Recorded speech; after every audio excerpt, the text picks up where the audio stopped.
How to check other viewers on Facebook story. Hey there, welcome to the channel and let's get right into this tutorial. To check the other viewers on Facebook story, first and foremost tap open your Facebook app. In here, make sure you are logged in into your account.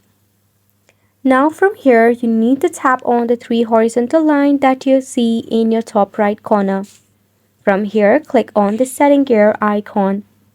Right over here, scroll down until you see the option of Stories under Audience and Visibility. From here, select on Story Privacy. If the setting is set on Friends or Hide Story From or Custom, make sure you tap on Public, then tap on Save.